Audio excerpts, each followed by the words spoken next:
আসসালামু আলাইকুম এভরিওয়ান, সবাই কেমন আছেন? আজকে আমি মাত্র ৩টে উপকরণ দিয়ে মজাদার গাজরের হালুয়া তৈরি করব। সেজন্য প্রথমেই আমি গাজরগুলো সুন্দর করে পরিষ্কার করে গ্রেটারের ছোট অংশ যেটা ওটা দিয়ে সুন্দর করে গ্রেট করে নিচ্ছি।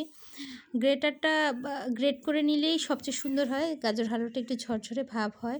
আমি সবসময় গ্রেট করেই গাজরের হালুয়া তৈরি করি। একজন একেকভাবে তৈরি করেন, আমি গ্রেট করেই তৈরি করি। আর আমার হাতের গাজরের হালুয়াটা নাকি বেস্ট হয়, এটা আমার ভাগ্নে বলে। তো যেহেতু ও অনেক দিন পর আমাদের বাসায় এসেছে, মানে ও বাংলাদেশে থাকে না, এখন বাংলাদেশে আসার পর ফার্স্ট টাইম আমাদের বাসায় এসেছে, তো ওর পছন্দের গাজর হালুয়াটা তো অবশ্যই তৈরি করতে হবে।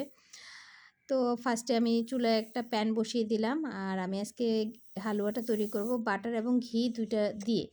কারণ আমি যখন হালুয়াটা তৈরি করতে গিয়েছি তখন দেখেছি যে ঘি যেটুকু আছে ওইটুকু দিয়ে আমার হালুয়াটা হবে না, আর আমার তো এখনই তৈরি করতে হবে। তো বাটার ঘি দিয়েও খুব একটা টেস্টটা হেরফের হয়নি, খুব ভালো হয়েছে। অবশ্যই আপনারা চেষ্টা করবেন বাটার অথবা ঘিতেই হালুয়াটা তৈরি করার। তেলে হালুয়ার টেস্টটা খুব একটা ভালো আসে না। তো যখন বাটার এবং ঘি সুন্দর করে গরম হয়ে গেল তখন আমি ফার্স্টে একটু এলাচি এবং দারচিনি দিয়ে ভেজে নিলাম, তারপরে দিয়ে দিচ্ছি গ্রেট করা গাজরগুলো। এখন আমি উল্টে পাল্টে ভালো করে নেড়ে এটা ভেজে নেব যতক্ষণ না পর্যন্ত গাজরের কালারটা চেঞ্জ হয়ে যাচ্ছে।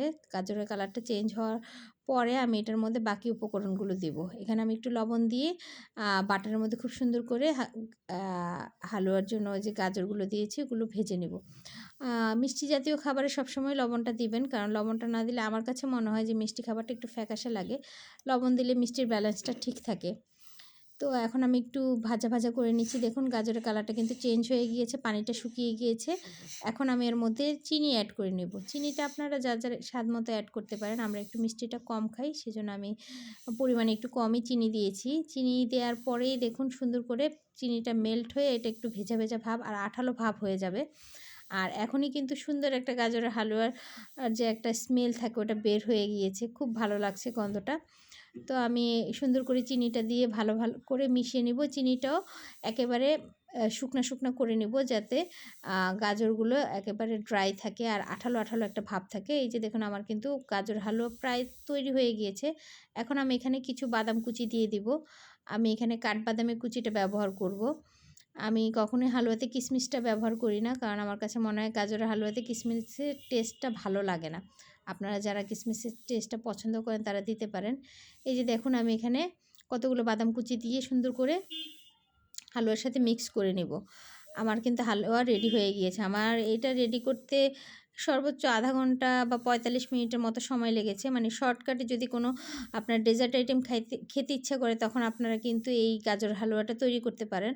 আমার এই হালুয়া রেডি। এখন আমি সার্ভিং বোলে ঢেলে এটা টেবিলে সার্ভ করব। আসলে একসাথে যখন অনেকগুলো রান্না করা হয় তখন খুব পরিপাটি করে গুছিয়ে নিয়ে ভিডিও ক্লিপগুলো নেওয়া সম্ভব হয় না। আমি অনেকগুলো রান্না করেছিলাম একসাথে, সেজন্য একটু এলোমেলো থাকে আমার রান্নার ভিডিওগুলো মাঝে মাঝে। আমার রান্নাঘরটা একটু ছোট, সেজন্য দেখা যায় যে আমি খুব গুছিয়ে রান্নাঘরে জিনিসপত্র রাখতে পারি না। এই জন্য একটু দেখতে একটু মেসি মনে হয়, কিন্তু আমি চেষ্টা করি খুব ভালো করে করার। আর আপনারা বুঝবেন যারা একার হাতে অনেকগুলো কাজ একসাথে করেন, করতে একটু ঝামেলা হয়ে যায়। তো দেখুন আমার হালুয়া রেডি। এখন আমি বাটিতে ঢেলে ফেলবো। আমার রান্না কমপ্লিট। আর আপনারা ট্রাই করতে পারেন, আশা করি ভালো লাগবে। আর ৩টে আইটেমের ডেজার্ট আইটেম তৈরি করা আসলে এর চেয়ে সহজ আর কী হতে পারে। এই যে আমার দেখুন হালুয়াটার কালার খুব সুন্দর হয়েছে।